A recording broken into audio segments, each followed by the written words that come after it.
नमस्कार। आज मंत्रिमंडल की बैठक में कुल 11 प्रस्ताव आए, जिसमें गन्ना विभाग से संबंधित 2 प्रश्नों को विफल किया गया। शेष एक प्रकरण पर मुख्यमंत्री जी को अधिकृत किया गया और 8 प्रकरणों पर मंत्रिमंडल ने निर्णय लिया। इसमें पहला जो कैंपा अधिसूचना के अंतर्गत प्राधिकरण की वार्षिक लेखा 13-14, 14-15, 15-16 और 2016-17 को विधानमंडल के पटल पर रखने की मंत्रिमंडल ने अपनी मंजूरी देने का काम किया। दूसरा, वन निगम में स्केलर के पद पर भर्ती में जो डेली वेजेस के रूप में भर्ती होते थे और उनको प्रमोट किया जाता था, उसमें कुछ सीएजी की आपत्तियां थी। उन आपत्तियों को देखते हुए उस प्रकरण को आज मंत्रिमंडल के समक्ष रखा गया था, जिसमें मंत्रिमंडल ने एक उप समिति विभागीय मंत्री जी की अध्यक्षता में एक उप समिति बनाई है, जिसमें वित्त और लॉ के अधिकारी भी रहेंगे, जो पूरे प्रकरण की अपनी रिकमेंडेशन मंत्रिमंडल के प्रस्तुत करेंगे, तब उस पर निर्णय लेने का काम किया जाएगा। तीसरा, जो देहरादून महायोजना 2025 में, जिसमें सरकारी भवनों को भवन निर्माण के लिए छूट का प्रावधान था कुछ जमीनों पर, उसमें सभी राष्ट्रीय राजनीतिक दलों को भी छूट देने का निर्णय माननीय मंत्रिमंडल के द्वारा लिया गया। देहरादून महायोजना का 2025, उसमें जो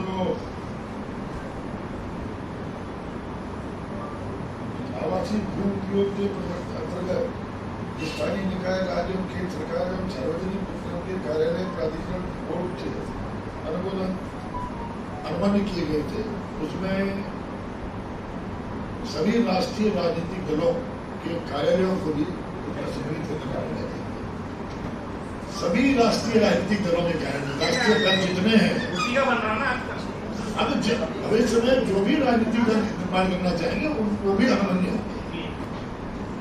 खाद्य नागरिक आपूर्ति विभाग ने बहुत महत्वपूर्ण निर्णय लिया। जो राष्ट्रीय खाद्य नीति है, उसमें विकलांगों को भी जो 4,000 रुपये तक की आय जिनकी है, उनको अंत्योदय के रूप में शामिल करने, और जिनकी 15,000 से कम है उन्हें प्राथमिक परिवार की परिधि में लेने का निर्णय मंत्रिमंडल ने लिया। अंत्योदय के तहत जो भी खाद्यान्न दिया जाता है, वो दिव्यांगों को 4,000 रुपये से कम की आय वालों को वो खाद्यान्न दिया होगा, और 15,000 से कम के आय को जो प्राथमिक परिवार है, जिन्हें 3 किलो चावल जो का प्रावधान है, वो उन पर भी लागू करने का निर्णय जी। संख्या का नहीं है, जितने लोगों में सबको लेने का निर्णय।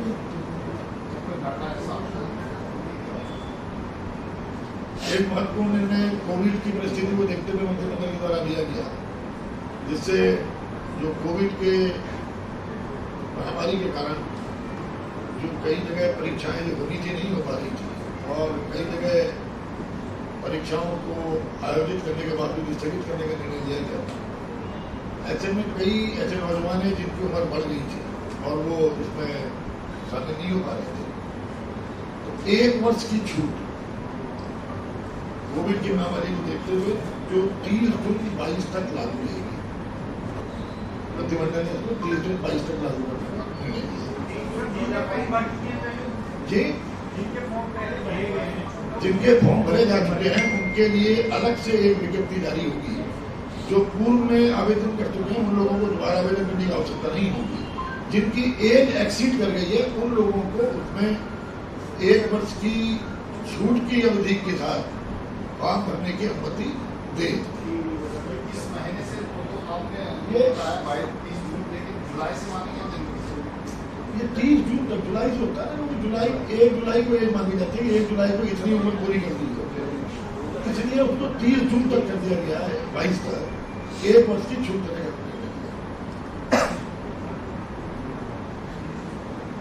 एक मतलब माननीय उच्च न्यायालय में जो ट्रांसपोर्ट को लेकर के जो मामला विचाराधीन है, जिसमें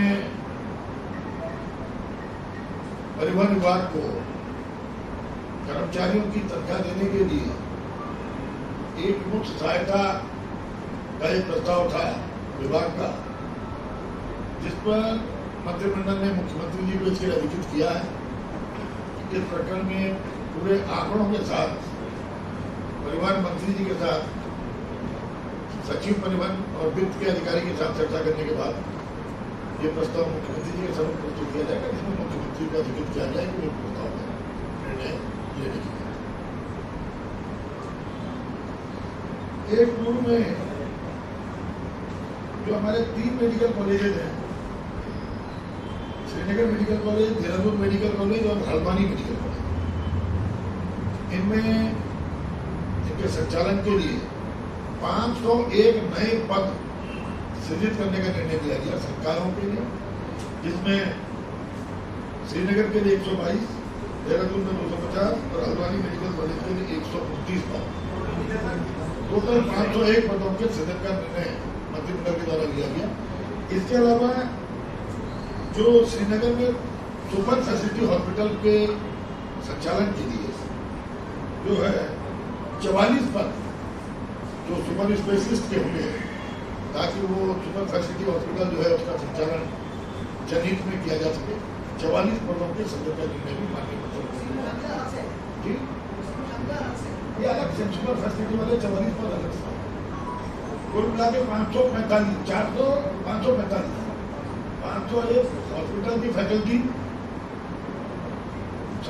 जो फैकल्टी के संचालन के लिए 501 पद और 44 पर सुपर फैसिलिटी हॉस्पिटल के संचालन। इसके अलावा जो लखवाड़ वैक्सीन योजना के लिए जो रेशम फार्म जीवनगढ़ और अंबाड़ी रेशम फार्म की जमीन देने का जो 14.5 एकड़ जमीन देने का निर्णय पूर्व में लिया था, उस निर्णय को वापस लेने का आज मंत्रिमंडल ने अनुमोदन किया।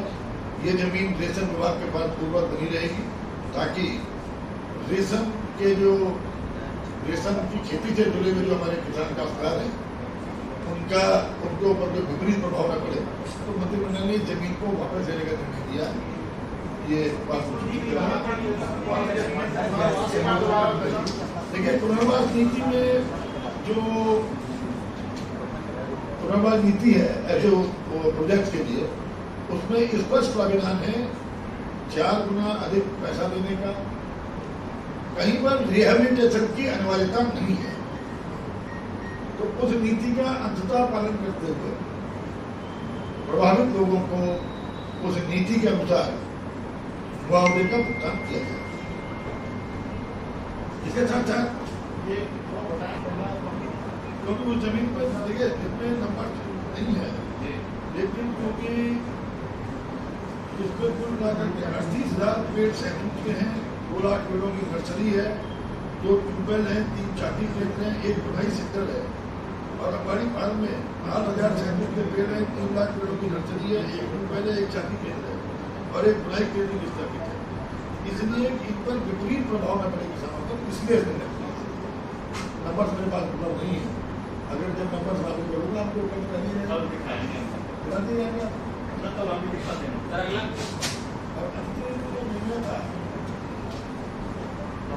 2013 में तत्कालीन माननीय मुख्यमंत्री के द्वारा बाल एसोसिएशन बागेश्वर को जिला न्यायालय परिसर में अधिवक्ता चैम्बर निर्माण हेतु न्याय विभाग की 40.80 वर्ग मीटर भूमि देने की घोषणा की गई थी। आज उसका अनुमोदन माननीय मंत्रिमंडल ने किया और ये भूमि निःशुल्क नीति पर जिला बाल एसोसिएशन को जिला जो है बागेश्वर को दी गई। हो गए पूरे इसी सरकार के 13-17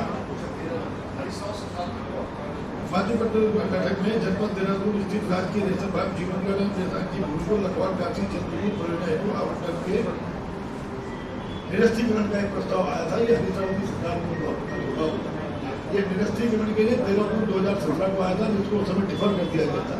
आज ये दोबारा मंत्रिमंडल की समस्या है, मंत्रिमंडल ने इसका आंदोलन कर। सर, ऊर्जा मंत्री जी फ्री बिजली की बात कर रहे थे, कैबिनेट में कुछ चर्चा हुई सर आज फ्री बिजली पे कुछ ऐसा?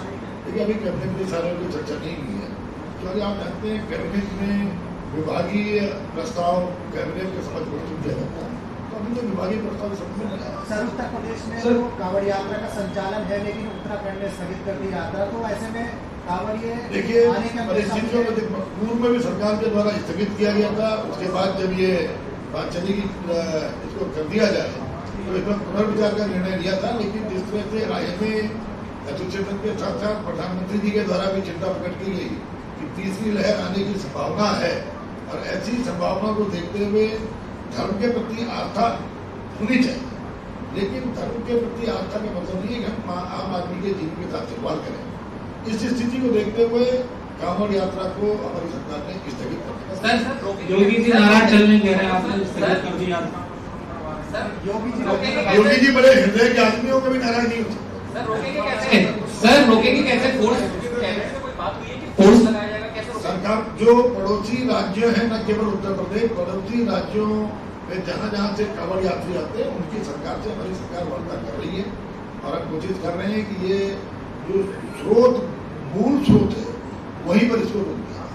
सर, देवस्थानम बोर्ड को लेकर के कोई चर्चा? देवस्थानम बोर्ड में सरकार ने स्पष्ट किया कि देवस्थानम बोर्ड पर पुनर्विचार किया जाए। धन्यवाद सर।